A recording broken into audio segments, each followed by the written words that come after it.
Hey guys, MTazhed here, and I'm pretty excited about this exotic. I think it's actually pretty solid. Is it the best out there? I'm not sure about that, but I like it quite a bit. I think it looks beautiful, but the overall stats on it, the overall damage you can dish out with this bad boy is pretty great. You can use this in a multitude of different areas. You could use it in the raid, you could use it in the in strikes, whatever it might be, and it's gonna be. I'm not gonna say the best SMG because Risk Runner, depending on the strike and depending on the enemies, is fantastic. During Escalation Protocol, Risk Runner is probably better because it's got AoE. But the Huckleberry has Rampage.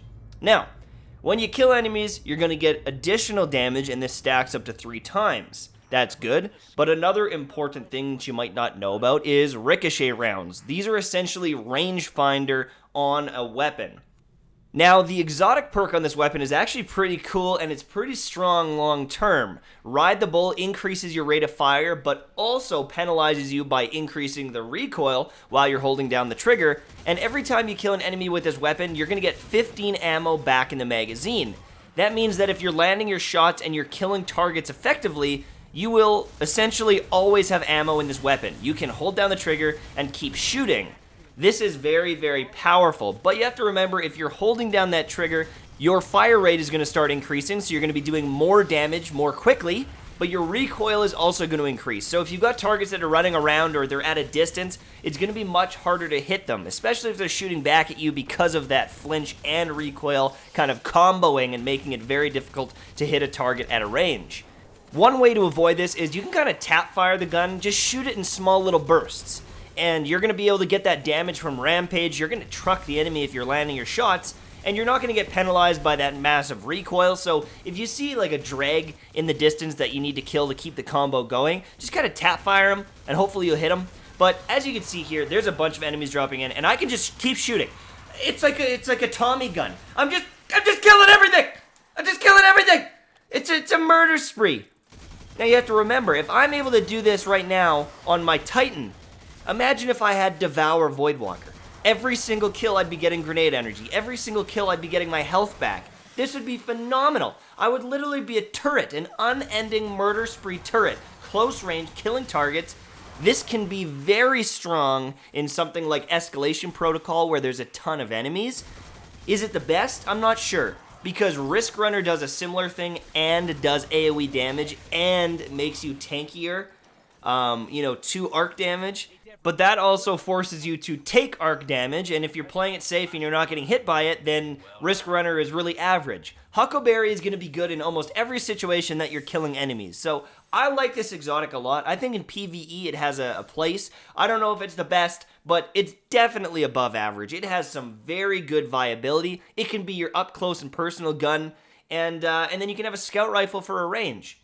So let's take this into PvP and discuss this weapon as well. Huckleberry is a solid weapon. In PvP, it performed well. The time to kill on it was decent. The recoil pattern is fine. I liked using this weapon. I thought it was pretty strong. Was it amazing? I wouldn't say so. But, it might even be above average, depending on how you use it. And I think the big one here is Devour. I think you need to have Devour, or you need that new Hunter helmet that heals you on a dodge, or something like that, because if you don't have that, you're not going to really be able to take advantage of these perks. One of the big one is you kill someone and you get ammo back. So that means you can engage the next person. And when you kill someone, you get Rampage, so you do more damage. But health recovery is so low in this game that you have to kind of sit around, and by the time you sit around and get your health back, you're not going to have those perks activated on your weapon. Well, I mean, you're going to have the ammo in the gun, but it's just going to be back to base level. There's a lot of situations where this doesn't shine the way it could because you simply don't have health to push out. And if you try to push out, even if you have a sliver of damage, there's a lot of opportunities where you're just going to die. You're just going to lose the duel because you have less health than the other guy, even though you have that bonus damage.